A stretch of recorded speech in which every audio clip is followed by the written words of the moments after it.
ओम शांति। 21 मई 2025 की मुरली से विशेष पॉइंट।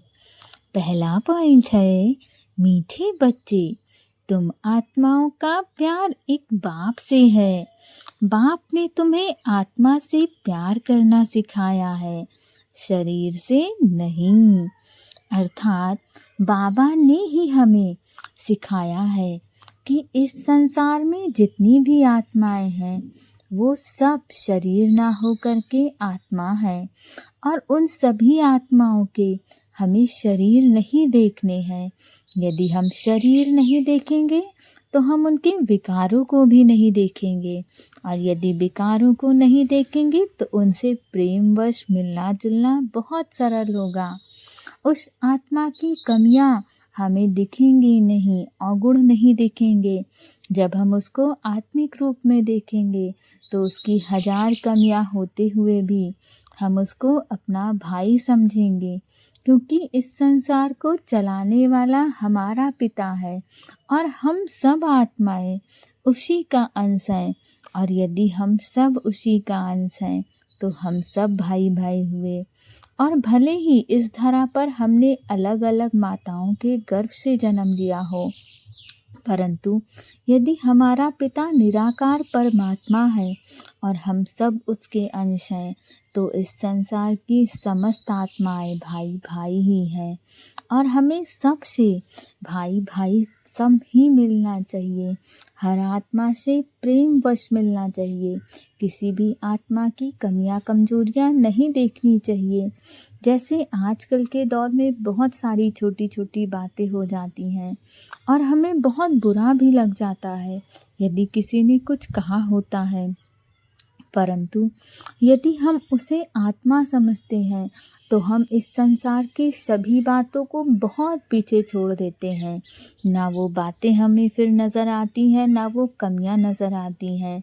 केवल नज़र आता है तो परमात्मा का प्यार इस संसार की समस्त आत्माओं के लिए।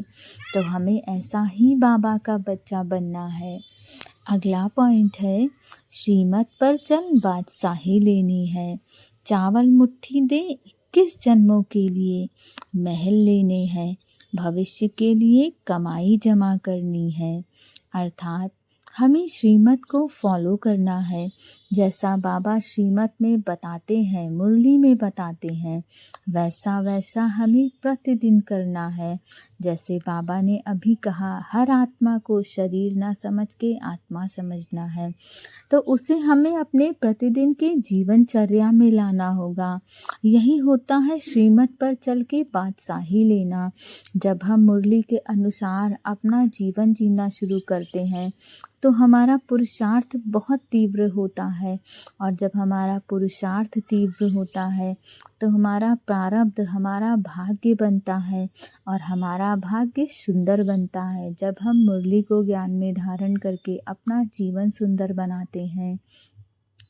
वैसे तो हम सब आत्माओं का अपना भाग्य बनता है, परंतु वो भाग्य हमारे कर्मों और विकर्मों पर निर्भर करता है। लेकिन जब हम मुरली को धारण करते हैं तो हमारा सौभाग्य बनता है, और हमें 21 जन्मों के लिए राजाई मिलती है, महल मिलते हैं। हमारा जीवन बहुत सुंदर रहता है। इस जीवन में भी, इस संगम युग में भी जिन आत्माओं ने जन्म लिया और बाबा का ज्ञान धारण किया, ज़्यादातर आत्माएं यदि अपना पास्ट लाइफ रिग्रेशन करवाएंगी तो उनका पिछला जन्म बहुत सुंदर रहा होगा, क्योंकि बाबा ने हम बच्चों से वादा किया है कि बच्चे, आप सबको 21 जन्मों की राजाई मिलेगी।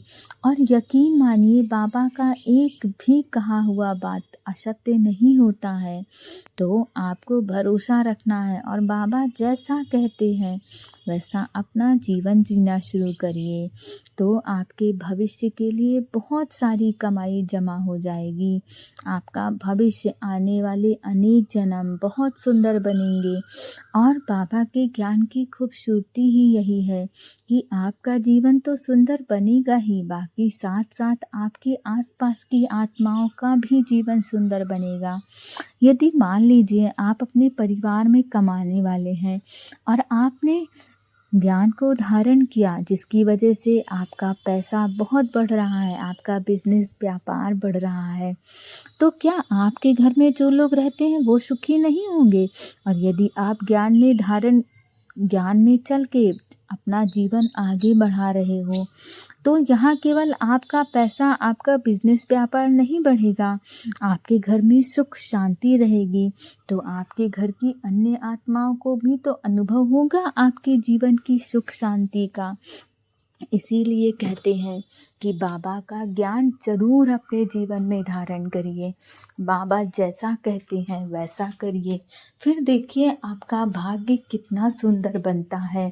और यदि आपकी वजह से अन्य आत्माओं का भाग्य सुंदर बनता है, तो फिर आप सोचिए कि आपका सौभाग्य और कितना अच्छा बनेगा। अगला पॉइंट है, गृहस्थी व्यवहार में रहते इस पुरानी दुनिया से ममत्व मिटाकर पूरा पावन बनना है।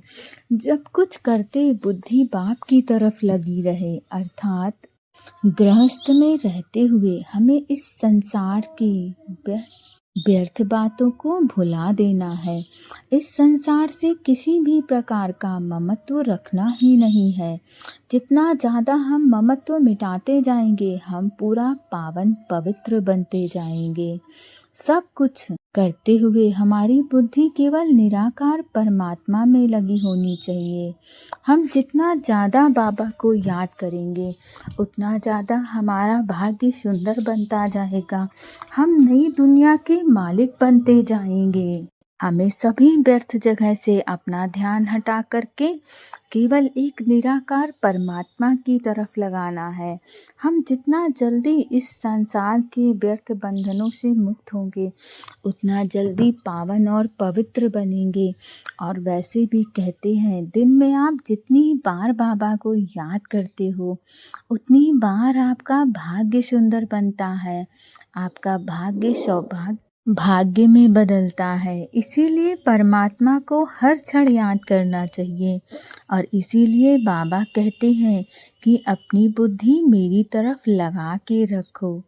अगला पॉइंट है, मनसा शुभ भावना द्वारा एक दो को आगे बढ़ाने वाले विश्व कल्याणकारी भव।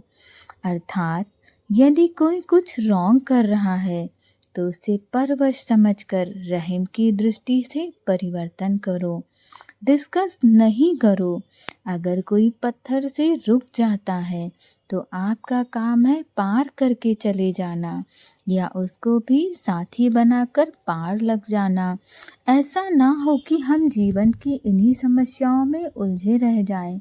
हमें ये जानना है कि हमें क्या करना होगा, ताकि हम इस संसार की समस्याओं से पार हो जाएं।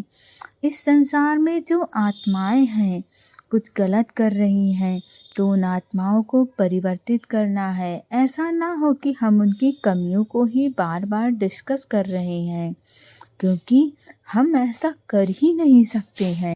हम परमात्मा के विशेष बच्चे हैं। इसके लिए हर एक की विशेषता को देखो, कमियों को छोड़ते जाओ। अब किसी को भी वाणी से सावधान करने का समय नहीं, लेकिन मनसा शुभ भावना द्वारा एक दूसरे के सहयोगी बनकर आगे बढ़ो और बढ़ाओ, तब कहेंगे विश्व कल्याणकारी।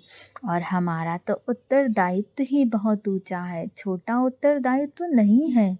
हमें विश्व कल्याण का कार्य मिला है। तो जब हम हर आत्मा की कमियों कमजोरियों को देखते रहेंगे, उसे बार बार डिस्कस करते रहेंगे, तो हम इतना ऊंचा कार्य कैसे कर पाएंगे।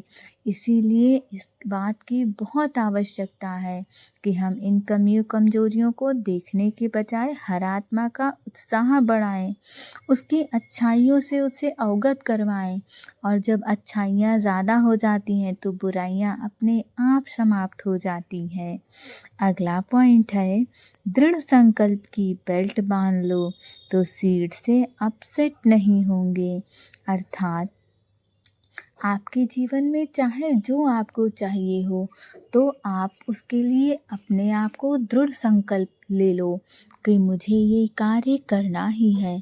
यदि आपने किसी भी चीज़ के लिए दृढ़ संकल्प ले लिया, तो आप चाहे आपके जीवन की परिस्थितियाँ हों, चाहे आपके जीवन का कोई कार्य हो, आप अपनी सीट से अपसेट नहीं होगे, आप अपनी सीट पर सदैव विराजमान रहोगे।